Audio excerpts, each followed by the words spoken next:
ఇవాళ కొంతమంది యాక్టివిస్టులు municipal commissioner గారికి లెటర్ పెట్టుకుని అండ్ మేము మా సొంత ఖర్చులతో ఈ యొక్క దండి మార్చిని మళ్ళీ రిపేర్ చేయిస్తాము, పెయింట్లు వేయిస్తామంటే జనరల్ గా ఏ ఆఫీసర్ అయినా పర్మిషన్ ఇస్తారు.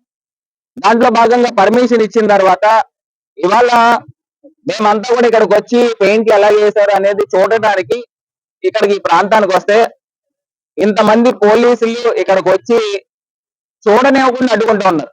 గాంధీ మహాత్మునికి పూలు వేసి నివాళులు అర్పిద్దామంటే పూలు కూడా వేయలేని పరిస్థితులు ఈ యొక్క కూటమి ప్రభుత్వం తీసుకొచ్చారు.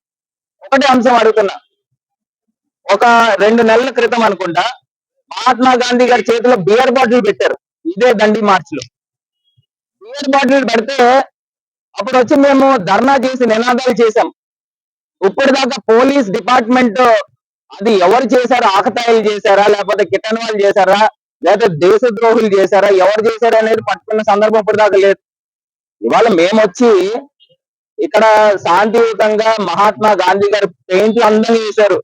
చక్కగా పూలమాల కూడా వేయడానికి అవకాశం లేదు, కనీసం పూలు కూడా అర్పించలేకుండా చేస్తున్న ఈ పరిస్థితులు చూస్తే నాకు ఆశ్చర్యం అనిపిస్తా ఉంది. నాకు నోటీసులు ఇచ్చారు రావద్దని. ఇక్కడ సోషల్ మీడియాలో ఏదో రీఓపెనింగ్ అనే ఒక పదంతో సర్క్యులేట్ అయిందంట. దాన్ని బేస్ చేసుకుని మేము ఒక బాధ్యత కలిగిన ఎంపీగా పనిచేశానండి 7 నియోజకవర్గాలకి. మేము ఎందుకు రీఓపెనింగ్ చేస్తాము? అది చేయాల్సిన అవసరం మాకేముంటుంది? ఇవాళ ఇంతమంది అడ్డుకునే అవసరం ఏముంది? ఇవాళ దేశభక్తి చాటకూడదండి. ఇవాళ లక్షల రూపాయలు ఖర్చు పెట్టి రిపేర్లు చేయించి పెయింట్లు వేయించారు, సొంత డబ్బులతో చేయించారు.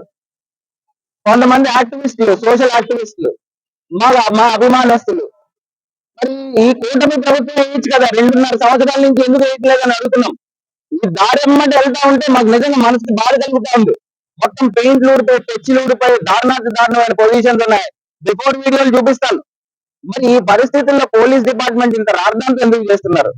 ఇక్కడ ఈ కార్యక్రమాన్ని పురస్కరించుకుని పేదలందరికీ కూడా మజ్జిగ చలివేంద్రం పెట్టాలి అని మేము ఆలోచన చేస్తే దాన్ని కూడా పెట్టనివ్వట్లేదు. అసలు ఇక్కడ అడుగు పెట్టడానికి వీల్లేదని ఆంక్షలు పడుతూ ఉన్నారు. ఇది మేమన్నా టెర్రరిస్టులమా, లేదా ఏమన్నా దేశద్రోహులమా? ఇంత మంచి కార్యక్రమం లక్షలు ఖర్చు పెట్టి చేయిస్తే దాన్ని చూడడానికి కూడా రానివ్వట్లేదు అని అంటే ఈ కూటమి ప్రభుత్వం ఎంత దౌర్భాగ్యమైన పరిస్థితుల్లో ఉన్నాయో ఒకసారి ఆలోచన చేయండి. ఇంకొక అంశము, దీనికి ఆనుకునే కంబల్ చెరువు ప్రాంతం ఎంత అద్భుతంగా తయారు చేశాం మా హయాంలో. కంబల్ చెరువు ప్రాంతం నిర్వీర్యం చేశారు. మొత్తము జగనన్న ప్రభుత్వంలో రాజమండ్రి ఒక అద్భుతమైన డెవలప్మెంట్ చేశాం. ఆ నమూనాల్ని చెరిపేసే కార్యక్రమం ఈ కూటమి ప్రభుత్వం ఇక్కడ స్థానికంగా ఈవీఎం ఎమ్మెల్యే చేస్తా ఉన్నారు. ఇది ప్రజలను గమనించమని కోరుతా ఉన్నా. ముఖ్యంగా ఈ యొక్క ఆపడం అనేది ముమ్మాటికి ప్రజాస్వామ్యం పైన దాడి, ప్రజాస్వామ్యం పైన కూని అని కూడా ఈ సందర్భంగా పోలీస్ డిపార్ట్మెంట్ కి తెలియపరుస్తున్నా. ఎల్లప్పుడూ ఈ ప్రభుత్వాలు ఉండవు, ఖచ్చితంగా మళ్ళీ మా ప్రభుత్వం వస్తుంది. అసలు పోలీస్ డిపార్ట్మెంట్ సీఏ ఎందుకు ఆపుతున్నాడండి నాకు అర్థం కావట్లే. ఇక్కడ ఏమన్నా శిలాపలకాలు ఏమన్నా పెడుతున్నామా, లేదా రిబ్బన్ కటింగ్ ఏమన్నా చేస్తున్నామా? లేదు కదా, ఫోన్లు కూడా ఇవ్వట్లేదు. ఈ పరిస్థితులు ఉన్నాయి.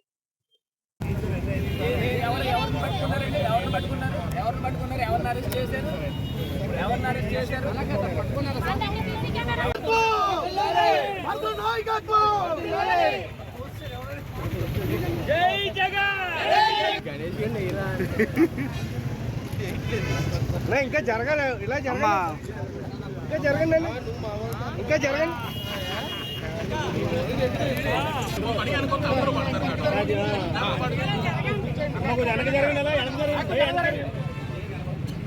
ఒక స్లో పెడదాం, తర్వాత పెడదాం.